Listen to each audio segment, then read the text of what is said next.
Nesta primeira parte vamos falar do Dia Mundial da Doença Inflamatória Intestinal, que se assinala precisamente hoje, quinta-feira. Com meus convidados, tenho dois convidados hoje, um painel aqui recheado. Tenho o professor Dr. José Cotter, que é gastroenterologista, é também presidente da Sociedade Portuguesa de Gastroenterologia, já é uma figura conhecida aqui do programa. Muito bem-vindo, Sr. Professor. Mais uma vez, obrigada por estar connosco aqui no consultório. Para mim também é sempre um prazer recebê-lo. E hoje vem acompanhado, traz uma das suas doentes. Exatamente. Quer passar a apresentar a sua doente? É a Ana Filipa, que é uma jovem, embora mãe de um filho e quase de outro. É verdade, que ninguém diria lá em casa, portanto temos que dizer, porque senão em casa não se nota, porque eu própria, quando vim cumprimentar a Ana Filipa, não percebi que havia ali um bebê. Parabéns, Ana, já está aí à espera do segundo filho. E portanto, a Ana é uma doente com doença de Crohn, que é um exemplo, tratada assim por nós já há cerca de 10 anos. Há cerca de 10 anos, mas tem este aspecto ótimo que aqui podem ver, e que não é só da maquilhagem. É. E, portanto, vamos conversar seguramente um pouco acerca do que foram estes 10 anos dela, para desmistificar algumas ideias que existem acerca da doença inflamatória intestinal, que no fundo são duas doenças basicamente. Exatamente, são duas patologias. A Ana tem uma delas, que é, como disse, a doença de Crohn, e a Ana então acaba por ser um exemplo de que muitos fantasmas de que se fala, temos aqui a prova contrária, e o professor obviamente escolheu a Ana a dedo para mostrar que... Não foi a dedo, a Ana é um exemplo, como poderiam ser outros, mas no fundo o que interessa é desmistificar algumas ideias que existem que hoje em dia, com a evolução que a medicina teve também neste campo, não correspondem exatamente à realidade. E, vamos começar, professor, vamos começar por perceber, então, como disse, já dissemos os dois, a doença inflamatória intestinal divide-se em duas patologias. Basicamente, vamos começar pela da Ana? Basicamente, sim. A doença de Crohn, que é uma doença que pode atingir qualquer segmento do tubo digestivo, desde a boca até ao ânus, embora, mais frequentemente, atinge o intestino delgado e o intestino grosso.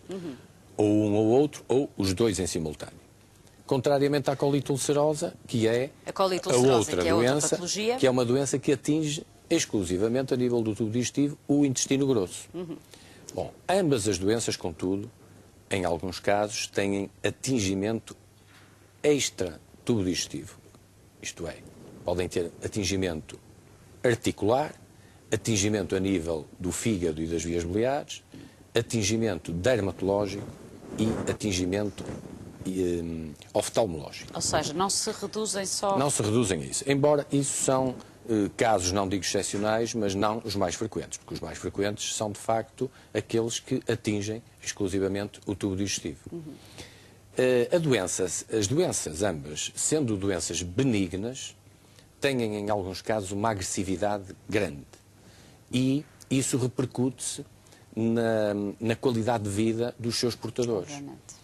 E o objetivo número 1 dos médicos gastroenterologistas, que são os médicos que, por excelência, tratam estas doenças, é melhorar a qualidade de vida dos doentes.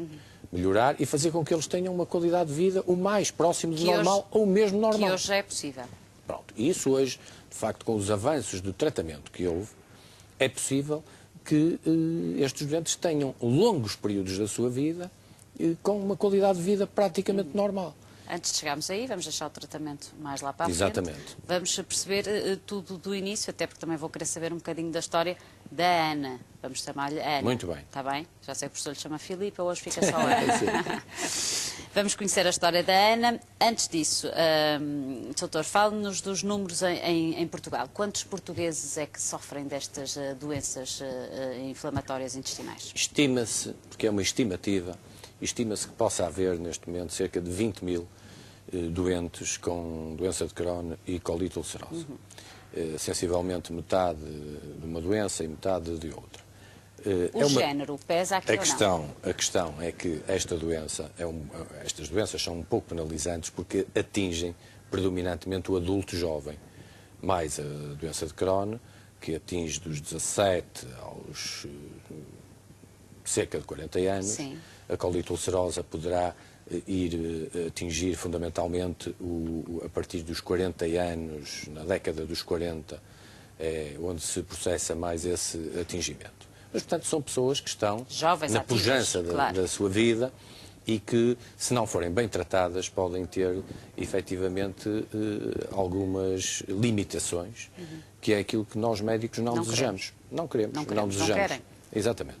Pronto, porque, por vezes, a doença não só tem o quadro que é mais frequente, que é o quadro de diarreia, de dores abdominais, de emagrecimento. É assim que ela se começa a manifestar. Anemia, cansaço extremo, mas tem por vezes também algumas complicações. Estas doenças mais frequentes originam abscessos em volta do tubo digestivo, fístulas e que muitas vezes obrigam a tratamentos cirúrgicos.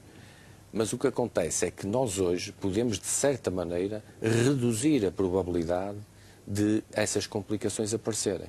Como? Portanto, diagnosticando mais cedo? Com diagnóstico atempado, antes de surgirem essas complicações, quando antigamente muitas vezes só se diagnosticava a doença quando apareciam essas complicações, isso hoje é possível, face aos meios de que dispomos e, no fundo, aos conhecimentos clínicos que também temos, podemos prevenir um pouco isso, esse diagnóstico, fazê-lo mais precocemente e, a partir daí, fazer um tipo de tratamento que reduz o aparecimento dessas complicações.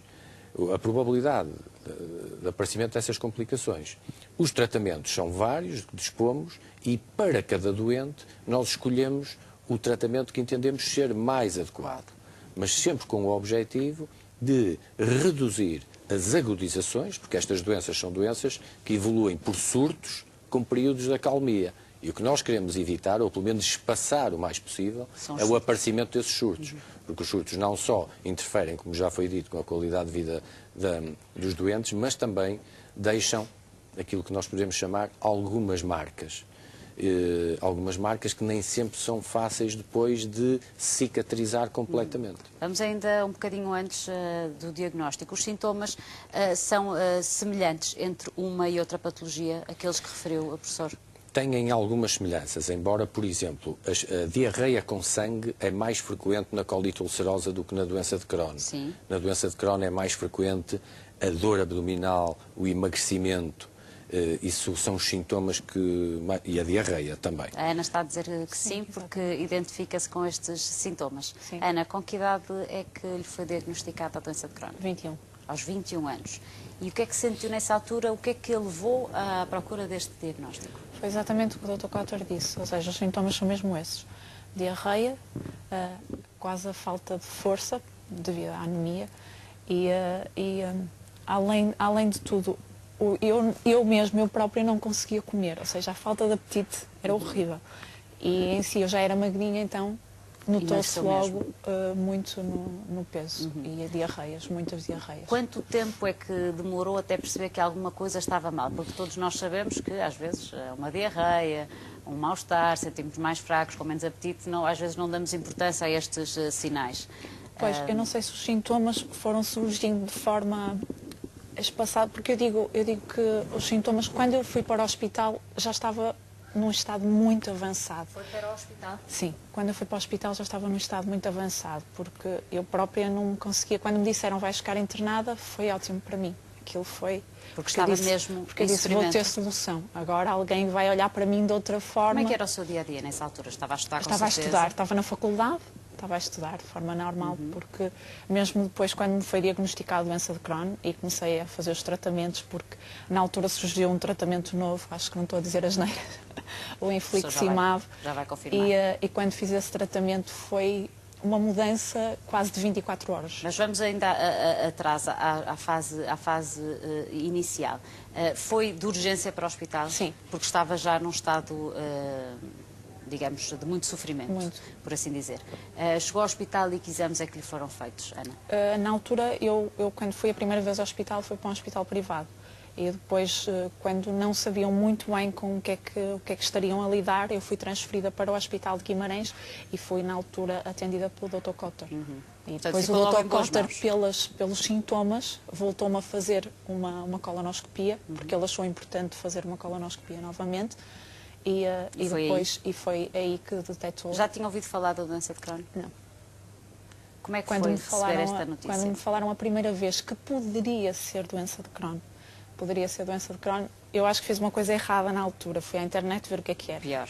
Pior coisa que eu Professor, é verdade, não é? Nunca procurar na internet. Sim, eu costumo dizer que o doutor internet tem um efeito Há quem mais... chama doutor Google, Sim, tem um efeito mais negativo do que positivo, porque as pessoas que naturalmente estão muitas vezes desinformadas vão se agarrar à informação negativa. E toda a informação que colhem da internet, que não é uma informação selecionada, claro, aquilo que lhes fica são os aspectos negativos. É como o mal. as bulas dos medicamentos, com certeza. Não é? Que não devemos ler. E portanto, nós hoje confrontamos-nos muito com esses doentes que já vêm com muita informação da internet e, por vezes, temos alguma dificuldade em desmistificar ideias que eles já trazem pré-concebidas, fruto de uma informação não selecionada, a que tiveram acesso, porque hoje todos nós temos acesso fácil à informação, agora não quer dizer que a informação seja boa. Tem que ter cuidado nesta procura. Pronto, mas não é fácil selecionar a informação para quem não está suficientemente informado. Provavelmente aquilo que todos os cidadãos hoje, praticamente faria, uns mais outros menos, fazem. Iria logo procurar. Portanto, ficou assustado, obviamente, na altura. Li 1 ou 2 artigos e parei logo. Parei logo porque eu vi que não ia tirar a informação que eu necessitava dali.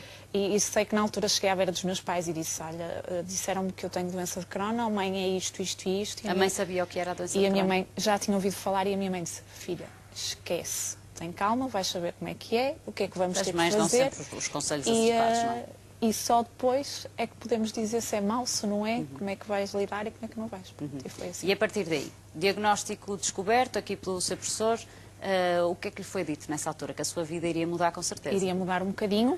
É assim, eu tinha alguns hábitos que, por exemplo, eu não fumava, não tomava café, que poderiam ser um benefício para mim, algo positivo que eu poderia ter que mudar, porque eu tive que mudar a minha alimentação no geral, não é? Tive que ter alguns cuidados com a minha alimentação e a própria medicação, porque eu tive que perceber que era uma doença crónica, que era para a vida, eu tinha que aprender a lidar com ela, só que eu sempre pensei, isto é para mim, está aqui alguma coisa diferente, mas eu tenho que viver dentro do normal. E nisso foi um grande apoio, além da família, um apoio do Dr. Cotter, porque o Dr. Cotter nunca me demonstrou que eu era diferente, ou seja, quando disse a primeira vez que queria viajar, eu fui viajar. Ou seja, eu fui, nunca a impediu... Exatamente, de ir a um cinema, de ir a um teatro, porque eu sei que há pessoas que o fazem, e para mim não, nunca foi impeditivo de nada. Teve acompanhamento psicológico nessa altura? Não. Nunca precisou? Nunca tive. Professor, temos aqui um caso diferente do que é normal ou habitualmente as pessoas lidam bem ao diagnóstico? Não, a nossa equipa, nós trabalhamos muito em equipa no Hospital de Guimarães, a equipa que eu coordeno, e há uma questão que é fundamental. Nós temos praticamente, nomeadamente para estes doentes com doença inflamatória intestinal, aquilo que chamamos uma consulta de porta aberta. Isto é, a acessibilidade destes doentes a um médico da equipa é absolutamente fundamental. Eu estou a falar muito à vontade, porque senão a Ana podia-me desmentir. Não, professor, não diga isso, que eu ando à sua procura há não sei quanto tempo. Mas isso de facto não acontece, porque mesmo em períodos, e por isso é fundamental ter-se uma equipa, porque mesmo em períodos em que por isto ou por aquilo, nós na vida profissional estamos ausentes, para, enfim, congressos internacionais, etc., férias, como toda a gente, tem de estar sempre alguém da equipa disponível para ver estes doentes e tratá-los de acordo com as queixas que apresentam. Porquê? Porque a doença é um bocado imprevisível e, por vezes, quando menos se contam, aparecem algumas agudizações e há necessidade de as tratar o mais precocemente possível. Que são os tais surtos que falou. Exatamente. O que é que acontece nestas alturas? Eu li em certo artigo, quando preparava este programa, que uma das coisas que mais preocupava estes doentes era a necessidade de ir frequentemente à casa de banho. Isto é verdade, Ana?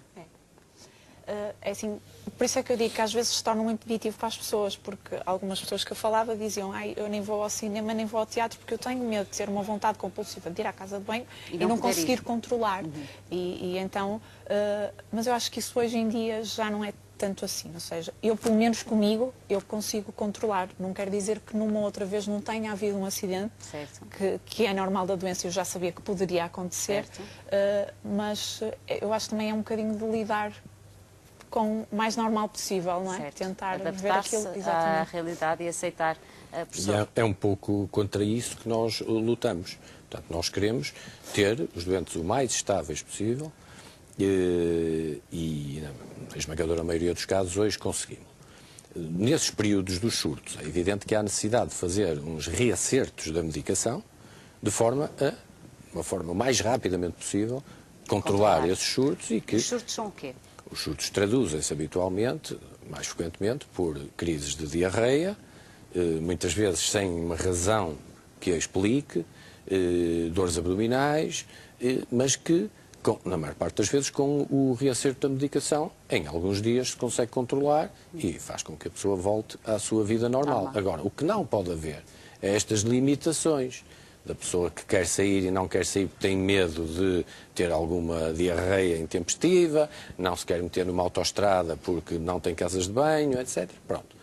Mas também, simultaneamente, deixe-me dizer em primeira mão que existe uma associação, que é a Associação Portuguesa dos Doentes com Doença Inflamatória Intestinal, que tem tido algumas iniciativas e que vai ter agora em breve uma iniciativa interessante à imagem do que se passa em outros países da Europa e mesmo nos Estados Unidos, que é um cartão prioritário para a utilização das casas de banho. Muito bem. Que é uma iniciativa interessante porque, com o acordo, nomeadamente das associações comerciais, etc., isso permitirá que estes doentes inscritos na associação possam parar por breves minutos o carro em locais que muitas vezes não são permitidos para aceder também de uma forma mais fácil a uma casa de banho e portanto, não ter, digamos, não ter de passar por algumas situações que são sempre muito incómodas. Claro que sim.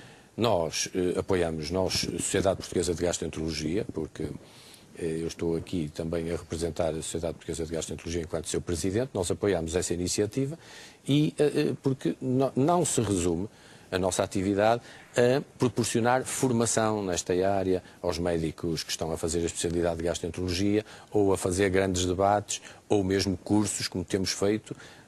Temos um enorme investimento na área da doença de Crohn e da colite ulcerosa, porque sendo, de facto, os médicos gastroenterologistas que tratam estas situações, nós temos de ter sempre todos os médicos gastroenterologistas o mais atualizados possível, claro, de acordo com o estado da arte.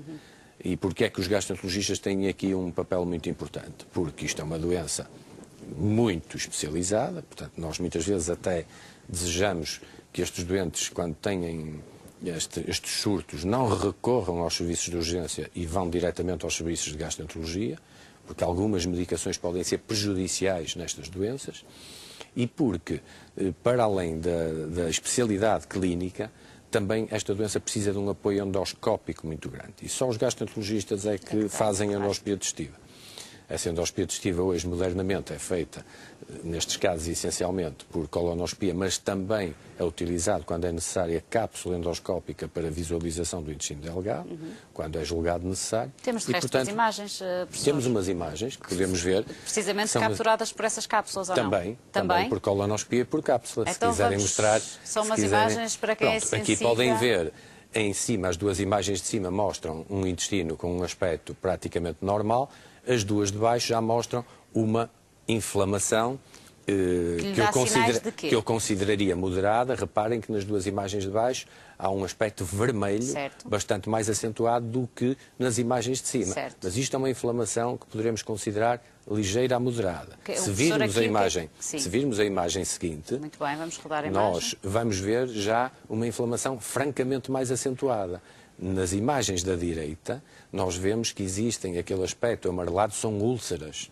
Portanto, para além da inflamação, o aspecto vermelho, no meio disto, existem úlceras bastante acentuadas. Mas temos ainda, se passarmos a imagem, nós podemos ver aqui um aspecto ainda mais acentuado nas imagens de cima, com uma inflamação, um edema muito, muito acentuado. Isto é um surto agudo da doença. E em baixo, lá está o aspecto das úlceras, aquele aspecto amarelado das úlceras. Portanto, estas imagens dizem respeito, professor, desculpe, às duas patologias? Sim, exatamente. Muito bem. E agora vamos ver uma captação. Vamos mudar de imagem. Aqui um aspecto breve de umas erosões que aparecem, aquelas imagens redondas, e aqui cá está a cápsula endoscópica, que nos mostra imagens do intestino delgado com úlceras bastante marcadas nas imagens de baixo, e em cima aquilo que se chama uma estenose, isto é, um aperto inultrapassável de um caso de doença de Crohn em que a inflamação originou um estreitamento do intestino. E são situações mais difíceis de resolver, mas é exatamente estas complicações que nós queremos evitar. Claro. O que nós pretendemos é ter sempre o intestino como naquelas Portanto, imagens não deixar iniciais. chegar aqui, exatamente. Exatamente, Como na como primeira naquelas imagem. imagens iniciais, sem inflamação, com uma inflamação muito ligeira. E isso o tratamento permite fazê-lo. Exatamente. Depende da fase, obviamente. Nós temos várias escalas, digamos assim, da medicação. Onde é que está a Ana nessas escalas? A Ana está numa escala intermédia. Já esteve bem pior. Já esteve bem pior. É claro que antes de lhe aparecer a doença esteve bem melhor. Não é? E, portanto, está numa escala intermédia. Mas a Ana tem tido, ao longo destes anos, independentemente de alguns surtos de agudização, mas tem tido longos períodos, muito longos, em que tem estado completamente bem. Normal. Que, felizmente, quase nos esquecemos um do outro em alguns períodos. Eu digo felizmente porque é sinal que estou muito tranquilo porque ela está bem, porque ela sabe quando não está bem, que me contacta, a mim ou alguém da minha equipa, para corrigir o que há para corrigir. Ainda assim, nesses períodos, professor, a medicação tem que ser feita? A medicação e a tal alimentação, tal dieta? Há uma medicação de manutenção que permite exatamente reduzir muito o aparecimento desses surtos. Estando grávida, que também é algo de extraordinário e que desmistificamos aqui, portanto, estes doentes podem engravidar, a Ana é exemplo disso, já tem um filho, vai ter o segundo, se Deus quiser, portanto, tem uma vida perfeitamente normal. Esta medicação não interfere na gravidez? Não interfere na gravidez, é feita também durante a gravidez e, curiosamente, estes doentes até, alguns deles dizem que o melhor período da vida deles foi quando decorreu a gravidez, porque a grávida tem um aumento da produção de cortisona, portanto, o próprio organismo produz mais cortisona, que tem um efeito anti-inflamatório e, portanto, sentem-se francamente melhor. Agora, o nosso objetivo, de facto, nestes doentes, ao contrário do que acontecia há muitos anos atrás, em que a cortisona era um medicamento de primeira linha, hoje não é mais um medicamento de primeira linha e é apenas uma reserva que nós temos na manga para utilizar pontualmente. Nós hoje temos vários tipos de medicamentos, temos medicamentos que têm um efeito anti-inflamatório local, específicos destas doenças, que é o ácido 5-aminosalicídico. Depois temos medicamentos que interferem com a imunidade. Interferem com a imunidade porquê? Porque esta doença não se sabe exatamente o que é que desencadeia a doença. Portanto, não há uma causa... E essa é uma limitação para a cura, porque não se conseguiu ainda perceber exatamente o que é que a origina. Mas sabe-se que há um distúrbio imunológico.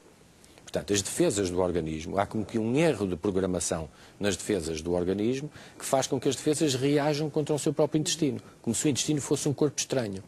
E, portanto, uma das formas de controlar a doença é acalmar um pouco essas defesas. E por isso nós utilizamos um tipo de medicação, que é uma medicação que chamamos imunomoduladora, que é uma medicação que vai acalmar um pouco as defesas, impedir que haja um desenfreado ataque das defesas contra o intestino. Há uma medicação oral, há uma medicação injetável, nós depois escolhemos, conforme o tipo de doente, o tipo de situação, qual a medicação que mais se apropria para controlar de uma forma o mais eficaz possível a doença. É uma medicação que tem algumas contraindicações, tem alguns efeitos secundários ou não, professor? Tem alguns efeitos secundários, mas fundamentalmente, claro que nós ao diminuirmos um pouco as defesas dos doentes, nós temos de estar prevenidos e sabemos que estes doentes têm de ter um determinado programa de vacinas completamente em ordem, mas informámos-los disso, a situação é controlada o melhor possível, de forma a que surjam o mínimo possível de complicações inerentes à medicação, que podem existir, mas nós tomamos todas as defesas que são possíveis para que elas não aconteçam. Ana, como é que tem lidado com a medicação ao longo destes anos? Bem, é fundamental. Faz parte da sua vida. Exatamente, é fundamental para eu estar bem e é isso que eu tenho que compreender, porque sem ela não tinha qualidade de vida. Além de tudo, não tinha qualidade de vida. Eu sei também uma das queixas da maior parte dos doentes é que não conseguem manter relações íntimas. Aqui não é o caso, porque temos, graças a Deus, uma mulher casada e a caminho do segundo filho, mas é de facto um problema que afeta também muito estes doentes, professor. Apenas quando há determinados atingimentos, nomeadamente na região pélvica, mas não é o mais corrente. São situações que podemos considerar excepcionais. Sim. Agora, o que é preciso é que, de facto, as pessoas sejam tratadas eficazmente nos centros de referência, que são as consultas de gastroenterologia, e que tenham resolvido um problema que não está ainda completamente resolvido para todos, que é a acessibilidade à medicação. Porque o que acontece é que há muitos doentes que, fruto dos subsistemas que têm de saúde, etc., não recorrem aos hospitais públicos, e há alguns destes medicamentos que, contrariamente ao que acontece noutras áreas, nomeadamente nas áreas da reumatologia e da dermatologia, Sim. em que estes mesmos medicamentos, que é a chamada terapêutica biológica, pode ser prescrita como ponto de partida, nomeadamente em hospitais privados, onde os doentes ocorrem, aqui ainda não.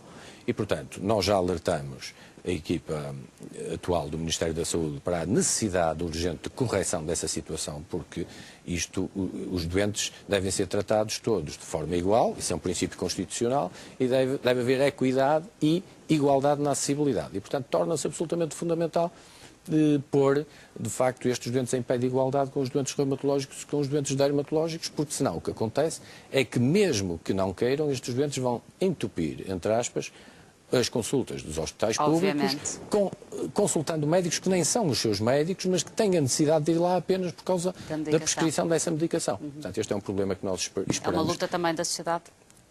Isto é uma luta da sociedade. Nós já tivemos uma conversa, nomeadamente uma audiência com o Sr. Secretário de Estado da Saúde por vários assuntos, um dos quais este, e ele deu-nos a garantia que muito em breve iria regularizar esta situação, de forma a pôr os doentes com doença de crónico-colite ulcerosa em pé absoluto de igualdade, como é da mais elementar justiça, com os restantes doentes. Muito bem. Sr. Professor, para terminarmos, a importância deste dia, quanto mais não seja, estamos aqui a conversar sobre as doenças, isso é importante? É muito importante porque, numa primeira instância, estes doentes são habitualmente vistos pelos seus médicos de família, pela medicina geral e familiar.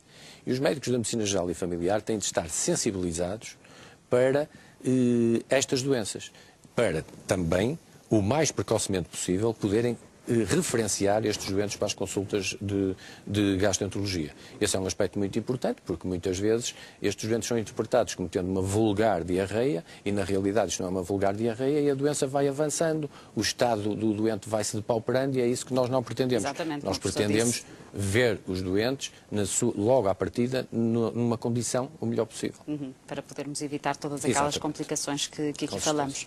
Sr. Professor, agradeço-lhe mais uma vez a presença aqui no nosso consultório. Prazer. Ana Filipa, foi também um gosto recebê-la aqui, muito obrigada, e foi também um belíssimo exemplo de alguém que sofre então da doença de Crohn, hoje que se assinala o Dia Mundial da Doença Inflamatória Intestinal. Vamos para um curto intervalo, a especialidade da segunda parte é a psiquiatria, fico à espera da sua participação. Até já.